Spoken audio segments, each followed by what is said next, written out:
cloudy day outside. I have a light in front of me. I have this light back here, and my room just looks really dark and I don't know what to do. Today, I wanted to talk about being an introvert, what that means for me, kind of some of the pros, the cons that come along with it, some of the things that I've faced in the past because I've identified or like labeled myself as an introvert. Let's see how many times I'm gonna say introvert in this video. What I think that means for me is that I'm someone who is maybe a little bit more like independent. Not that I just depend on myself, you know, I'm dependent on the Lord.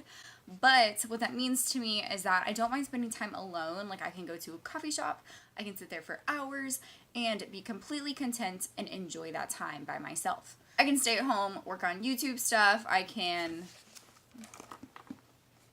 read my Bible, just do things like that by myself, spend lots of time by myself, and be completely content and enjoy that time. And I think for extroverts, it's more of like thriving and getting like a lot of energy when around other people.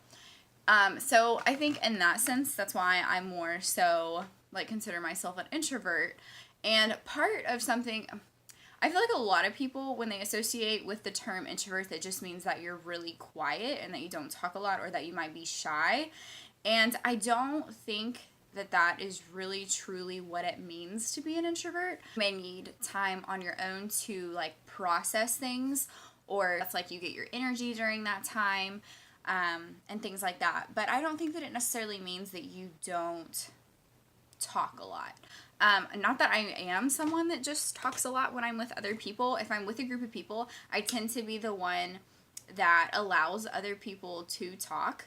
And if there's someone else that is taking charge of conversation, then I am the one that tends to be more on the quiet side and allows everyone else that if they want to share something, then I let them do that. But on the other hand, I think that it's easy to label yourself as an introvert and use that as a way of like restricting yourself. And I think that there's both pros and cons on both sides. I think we just have to be very aware of our own like tendencies when it comes to communicating with other people. In the past, I have used being an introvert, like labeling myself as that, to restrict myself and just kind of like sit in the background and just not participate in conversations whatsoever.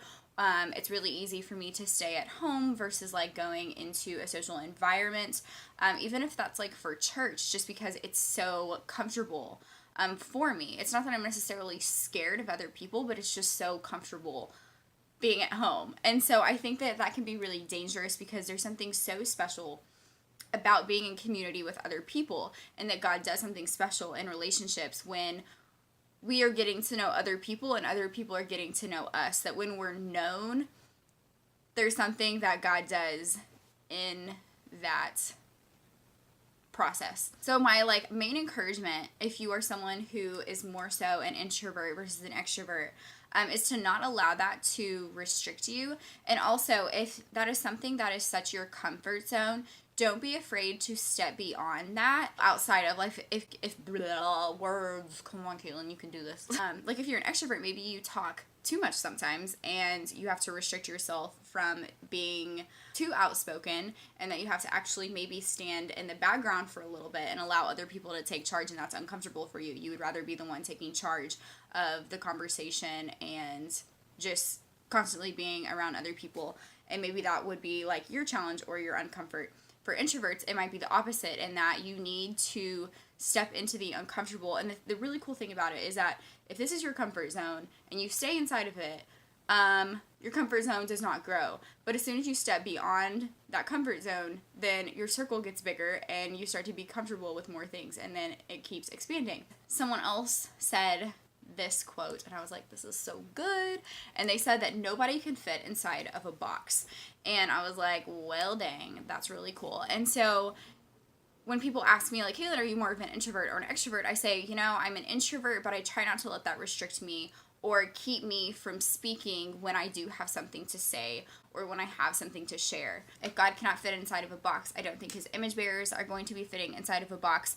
And so we can more so closely identify with a certain characteristic, but I just think that we need to be careful about putting certain words, you know, on us. That is what I wanted to share today. Hope that you enjoyed this video. Please leave a comment in the section below. When I see views, they're just numbers, but when I have people that are commenting down below and actually see faces. It's really cool. Like, it makes the experience on YouTube so much better, and you feel less alone in it. And yeah, so that is that. Have a blessed day, and remember that your worth is far above rubies. Bye, y'all.